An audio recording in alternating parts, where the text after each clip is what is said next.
I spent months tracing the chemical fingerprints of the ancient world, and what I found in the 30th chapter of Exodus wasn't just a religious ritual, it was a high-level pharmacological manual.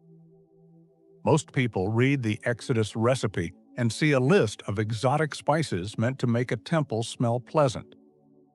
But when you look at the specific concentrations of Kinnamon through the lens of modern transdermal science, a much more startling reality emerges. The holy anointing oil was never meant to be a perfume. It was a biological key switch. The instructions given to Moses were not suggestions. They were strict engineering parameters.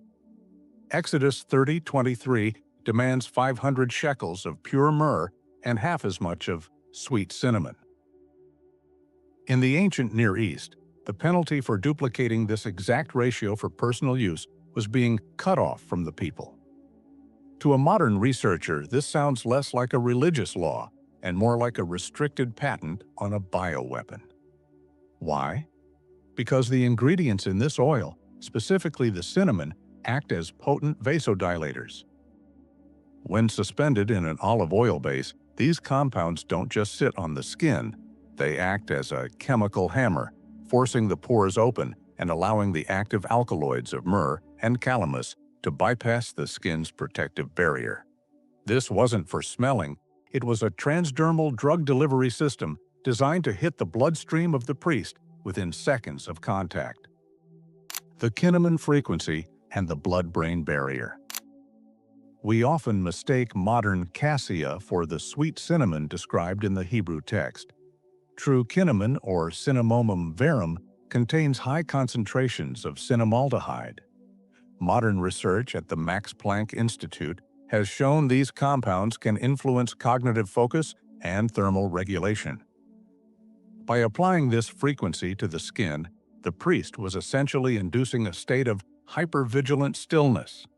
The cinnamon generated a physical heat, a biological fire, that increased blood flow to the brain's prefrontal cortex. As a researcher, I realized that the anointing was actually a form of neuropriming.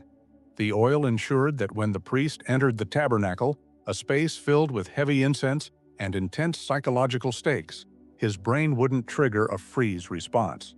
It kept the observer mode of the brain active while the emotional body was suppressed. Does this sound like a simple ritual to you, or does it sound like the intentional modification of human hardware? The cinnamon was the catalyst that allowed the human operating system to handle a higher voltage of presence without crashing into a state of panic or religious hysteria. The molecular key to the Pleroma. There is a mid-video payoff here that most theologians completely miss. The sealing of the aura mentioned in esoteric texts isn't a metaphor. It's a description of the somatic hold created by the oil. When the cinnamon-induced vasodilation occurs, it creates a unique sensory anchor. This is known in modern psychology as olfactory anchoring. By tying the most intense moments of a priest's life to this specific chemical scent, the brain creates a permanent neurological shortcut. The moment that oil touched their skin, their nervous system would instantly drop into a deep gamma wave state. They weren't feeling the spirit, they were experiencing a total shift in their biological frequency, triggered by a chemical code that Moses brought out of the sophisticated laboratories of Egypt. This is the gnosis of the body.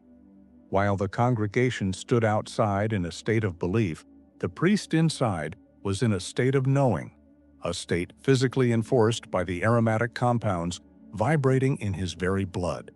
The cinnamon acted as the stabilizer for this state, preventing the cognitive dissonance that occurs when a finite mind encounters an infinite concept.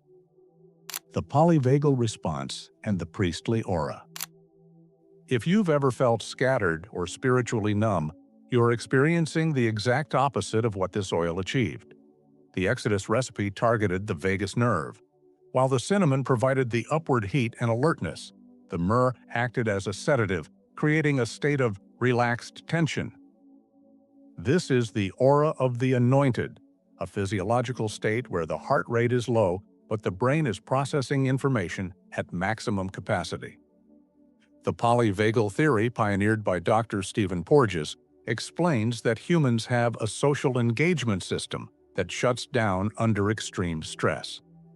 The holy oil was the antidote to this shutdown. It allowed the priests to maintain internal sovereignty in an environment designed to overwhelm the senses. They were, in the most literal sense, chemically sealed against the chaotic frequencies of the outside world.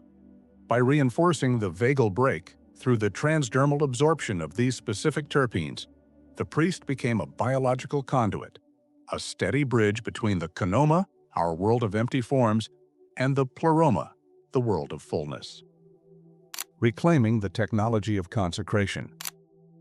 The tragedy of the modern era is that we have relegated these technologies of the soul to the realm of myth. We look at cinnamon as a kitchen staple, forgetting that for 3,000 years it was a restricted substance used to bridge the gap between the human and the divine. The lesson of the Exodus recipe is that holiness isn't a mood, it's a frequency. It is the result of a precise alignment of biology, chemistry, and intent. When we understand that the ancient world used these tools to anoint the mind, we realize that our current state of sensory fragmentation isn't inevitable. It's simply a sign that we've forgotten how to use the firewall that was given to us at the very beginning of our story. I challenge you to look beyond the grocery store shelf the next time you see this spice. It is a relic of a lost science, a lingering echo of a time when we knew exactly how to forge a mind strong enough to look into the light without going blind.